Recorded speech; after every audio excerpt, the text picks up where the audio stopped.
Hello good morning students. Last lecture में हमने straight line की 5.2 एक्सरसाइज पढ़ी थी। 5.2 में हमारे 1 से लेकर 6 तक जो क्वेश्चन है वो क्वेश्चन सॉल्व हुए थे। उसमें हमने क्या क्या पढ़ा था स्टूडेंट? स्लोप, अगर 2 पॉइंट दिए हैं और उस 2 पॉइंट का स्लोप फाइंड करना है तो slope of line passing through 2 point, उसका फार्मूला हमने यूज किया था, that is y2 - y1 upon x2 - x1। अगर किसी लाइन का एंगल ऑफ इंक्लिनेशन दिया है और उस लाइन का मुझे स्लोप फाइंड करना है तो उसका भी फार्मूला हमने पढ़ा था, m = tan थीटा। दो लाइन है, दो लाइन का स्लोप अगर दिया है, if two line is parallel तो m1 = m2 आता है। दो लाइन अगर परपेंडिकुलर है तो उसमें क्या होता है students, m1 × m2 product of that slope is equal to -1। तो आज के इस वीडियो में स्टूडेंट हम 5/2 के जो बचे एग्जांपल है 7 से लेकर आई थिंक 11 तक एग्जाम है, वो एग्जांपल हम कवर करने वाले हैं। अभी कुछ वीडियो में मैं होमवर्क नहीं दे रहा हूँ, लेकिन लास्ट में जब बिजनेस एक्सरसाइज में पढ़ाऊंगा उसमें कुछ एग्जांपल आपको ही सॉल्व करने हैं, तो एक्सरसाइज आप अच्छे से प्रिपेयर करके रख लो। कुछ डाउट्स है तो फिर आप मुझे पूछ सकते हो। देखो 7 वाला example, find the slope of the line which makes an angle 45 degree with positive direction of y axis, measure anticlockwise. First of all students, आपको पता चाहिए कि एंटी क्लॉकवाइज डायरेक्शन कौन सी है। ठीक है स्टूडेंट, जैसे ये वॉच है मान लो, ठीक है, तो वॉच की डायरेक्शन ये रहती है स्टूडेंट्स, तो ये वॉच की जो डायरेक्शन रहती है वो क्लॉकवाइज डायरेक्शन रहती है।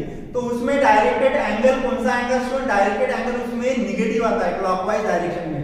और वॉच के जो अपोजिट डायरेक्शन रहती है वो डायरेक्शन रहती है स्टूडेंट एंटी क्लॉकवाइज डायरेक्शन। और एंटी क्लॉकवाइज डायरेक्शन में हमेशा डायरेक्टेड एंगल क्या रहता है स्टूडेंट? पॉजिटिव रहता है। क्लॉकवाइज डायरेक्शन में डायरेक्टेड एंगल निगेटिव रहता है।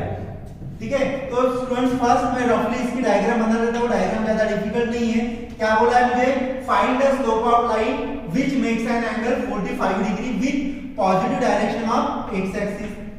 तो देखो स्टूडेंट, ये मैं एंगल बना रहा हूं, ये एंगल 45 का आएगा, ये भी एंगल 45 का आएगा। Measure anticlockwise direction. देखो स्टूडेंट, ये जो डायरेक्शन है, ये जो डायरेक्शन है ये क्लॉकवाइज डायरेक्शन है, ये क्लॉकवाइज डायरेक्शन है। तो क्लॉकवाइज में मैं यहां से अगर प्रोट्रैक्टर लिख रहा हूं तो ये जो एंगल बनेगा ये 45 का बनेगा। लेकिन हमको क्या बोला है?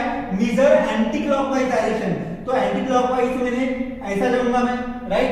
तो इसमें जो एंगल बन रहा है ये वाला, ये एंगल बन रहा है स्टूडेंट 135 डिग्री का। ठीक है, और बस एंगल ऑफ इंक्लिनेशन 135 की वैल्यू आपको फाइंड करनी है। इस एग्जांपल में स्लोप फाइंड करना है। तो क्या दिया है? गिवन दिया है मुझे, the slope of line which makes an angle, slope of line which makes an angle 45 degree with the positive direction of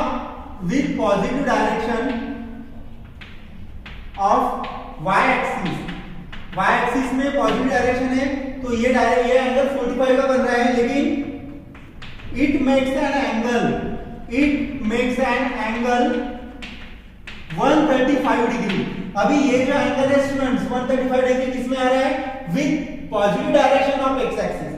ठीक है, इससे मैं लिख रहा हूं यहां पे it makes an angle 135 degree with positive direction of x axis, with positive direction of x axis, measure anti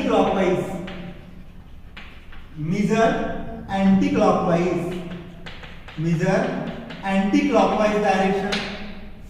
यहां पे आप लिख लो students, measure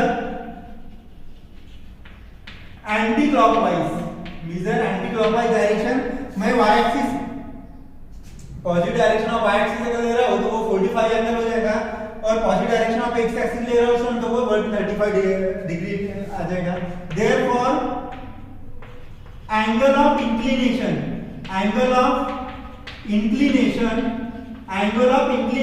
of line theta equal to क्या मिल रहा है मुझे? 130 मिल रहा है। देयरफॉर m इक्वल टू फार्मूला क्या है स्टूडेंट? tan थीटा का फार्मूला है, लेकिन यहां पे क्या आएगा? tan 135। थीटा की वैल्यू क्या मिलेगी मुझे? tan 135। मैं ये एग्जांपल स्टूडेंट यहाँ पे कंटिन्यू कर रहा हूँ क्योंकि यहाँ पे मैंने इस साइड में दूसरा एग्जाम्पल लिखा है, तो इसके बाद आप यहाँ से लिख लेना tan 135। तो स्टूडेंट tan 135 को मैं ऐसे लिख सकता हूँ 180 माइनस 45। 180 माइनस 45 भी कितना होता है स्टूडेंट? tan 45 होता है, ठीक है। 180 माइनस 45 होता है 135, तो tan 180 माइनस 45 होता है tan 135। तो tan पाई माइनस थीटा ये होता है माइनस tan थीटा, तो माइनस tan 45। लेकिन tan 45 कितना आता है स्टूडेंट? tan 45 आता है 1। तो यहाँ पे लिख लो therefore slope of line is minus 1। तो इसमें आप ये याद रखो student, positive direction of Y axis बोला है जिसमें 45 एंगल आता है, और positive direction of X axis अगर बोला है तो इसमें 135 का एंगल आता है विद एंटी क्लॉकवाइज डायरेक्शन। हमेशा याद रखो कि एंटी क्लॉकवाइज डायरेक्शन में जो भी डायरेक्टेड एंगल आता है स्टूडेंट वो क्या आता है? वो पॉजिटिव आता है। उसके बाद 8 वाला क्वेश्चन देखो student, find the value of k for which points are collinear. ठीक है, तो गिवन क्या दिया है स्टूडेंट? मुझे गिवन दिया है k - 1 q 2 1 and r 4 5 are collinear. मुझे ये पॉइंट्स क्या दिए स्टूडेंट? कोलिनियर दिए। p q r are collinear ये मुझे दिया है। तो स्टूडेंट्स देयरफॉर पॉइंट्स अगर कोलिनियर है तो क्या होता है? Therefore slope of line PQ equal to slope of line QR। इसका मीनिंग क्या होता है? 3 पॉइंट्स अगर कोलिनियर है तो वो एक लाइन में आएंगे, that means slope of line PQ equal to slope of line QR। अभी इसमें कौन सा फार्मूला अप्लाई करना है स्टूडेंट? एग्जांपल 1 में हमने फार्मूला यूज किया था slope of line passing through 2 points y2 - y1 वाला, वो इसमें यूज कर लो। PQ में क्या मिलेगा मुझे? 1 - -1 upon 2 - k equal to slope of line QR 5 - 1 upon 4 - 2। Solve कर लो इसको।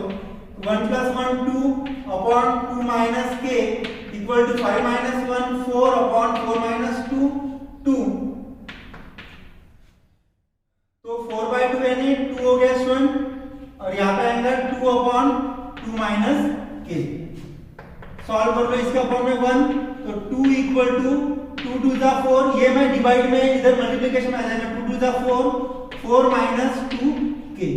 तो therefore 2k left hand side में plus 2k equal to 4 - 2 2। Therefore k की वैल्यू क्या मिलेगी मुझे स्टूडेंट्स? देयरफॉर k की value of k equal to 1। ठीक है, तो ये हो गया स्टूडेंट्स। अभी इसको वेरीफाई करना है कि ये वैल्यू सही है क्या नहीं है। क्या करना है? k की जगह आप 1 पुट कर लो। देखो k की जगह अगर मैं 1 पुट करता हूं तो 1 - 1 ये 2 हो गया है, 2 - 1 यानी इसका आंसर मुझे 2 मिल रहा है, और ये 2 यानी वैल्यू सही है। आप वेरीफाई करके एक बार अच्छे से देख लेना। ये हो गया स्टूडेंट एग्जांपल नंबर 8। उसके बाद एग्जांपल नंबर 9 देखते हैं। Find the acute angle between x axis and line joining point A and B। मुझे पहले एक्यूट एंगल फाइंड करना है, और एक्यूट एंगल फाइंड करने के लिए स्टूडेंट पहले मुझे स्लोप फाइंड करना पड़ेगा। 2 पॉइंट फॉर्म का फार्मूला इसमें यूज करना पड़ेगा। तो फर्स्ट ऑफ ऑल गिवन क्या दिया है मुझे? गिवन A 3 - 1, इसको मैं इक्विवेलेंट लिख रहा हूं x1 y1, एंड B 4 - 2 ये लिख रहा हूं मैं x2 y2। Be the 2 points, be the 2 points, therefore slope of line passing through 2 points is formula क्या है? m equal to y2 - y1 equal to x2 - x1। तो y2 की value क्या है स्टूडेंट? यहाँ पे -2 है, -2 - -1 अपॉन 4 - 3, तो ये कितना हो जाएगा? माइनस माइनस प्लस, तो -2 प्लस 1 यानी -1 upon 1 which is equal to -1। तो m की वैल्यू क्या आ गई? मैं लिख सकता हूं देयरफॉर m इक्वल टू -1। मुझे m की वैल्यू क्या मिली स्टूडेंट्स, -1 मिलेगी। लेकिन इस एग्जाम्पल में फाइंड क्या करना है, एक्यूट एंगल फाइंड करना है। तो मैं इसमें लिख रहा हूं let theta be the acute angle, theta be the acute angle, therefore theta be the acute angle, therefore m equal to tan theta formula है स्टूडेंट।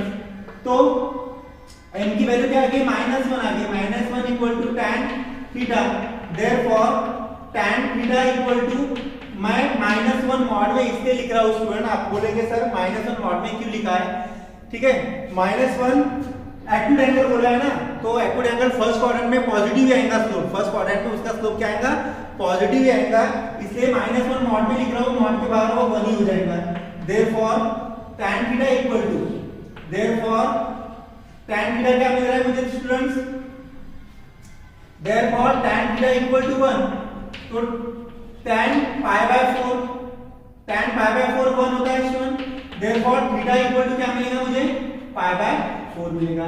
और यही मुझे इस एग्जांपल में फाइंड करना था students, find the acute angle. तो theta की वैल्यू कितनी है, π/4 आ गई। यहाँ पे हमेशा याद रखो कि माइनस मॉड -1 में प्लस कैसे आ गया, क्योंकि फर्स्ट क्वाड्रेंट में पॉजिटिव एंगल रहता है, इसलिए थीटा की वैल्यू कितनी आ गई, π/4 आ गई।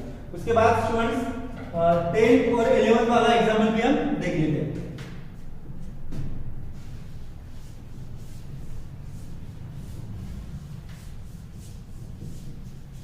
दोनों एग्जांपल सिंपल है, इसके बाद 10th और 11th वाला एग्जांपल आप इजीली उसको सॉल्व कर सकते हो। देखो 10th वाला एग्जांपल क्या है,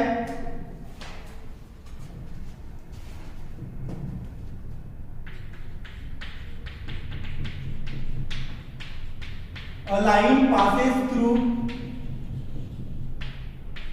points A, x1, y1 and B, H, K. If the slope of line is m, then show that k minus y1 equal to m h minus x1। ये मुझे स्टूडेंट 10th एग्जांपल में prove करना है। 11th वाला example में मैं लिख रहा हूं, if points A at 0, point B के coordinate 0 k and point C के coordinate A B lie on a line, then show that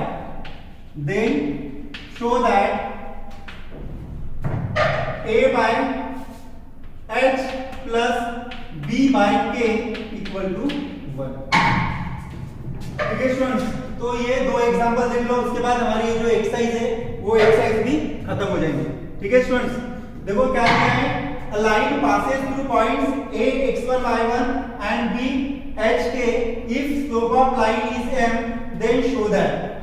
तो मुझे इस एग्जांपल में स्टूडेंट गिवन क्या दिया है, गिवन दिया है A, x1, y1 and B, h, k, be the 2 points, ये मुझे गिवन दिया है। therefore slope of line passing through 2 points A, x1, y1 and B, h, k is, क्या है स्टूडेंट इसका फॉर्मूला, यहाँ पे लिख रहा हूं मैं, is m equal to, formula है y2 minus y1 upon x2 minus x1।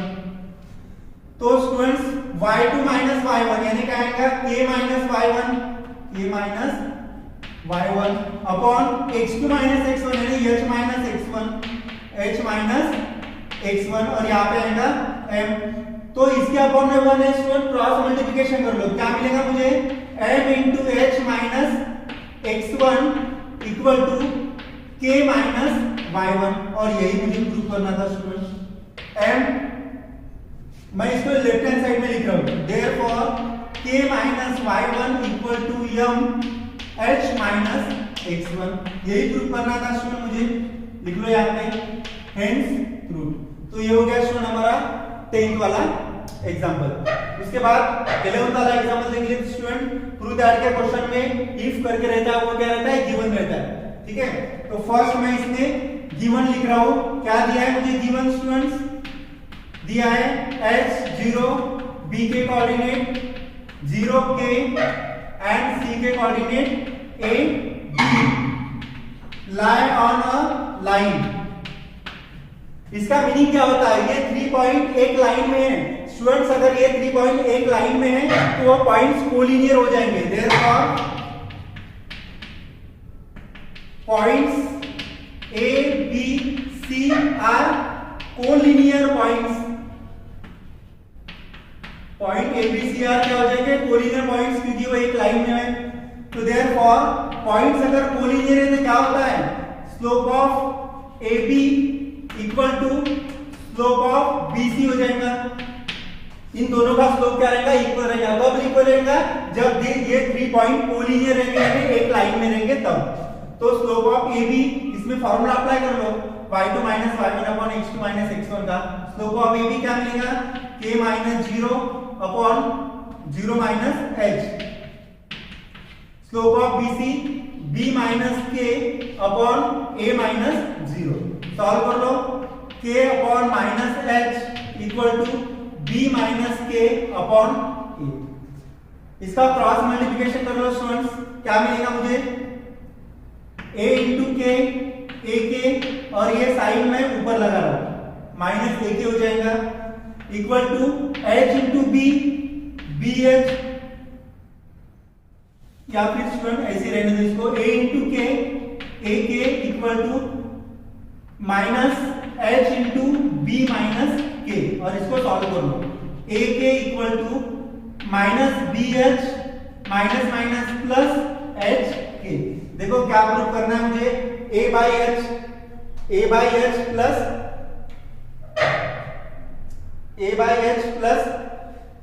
b by k।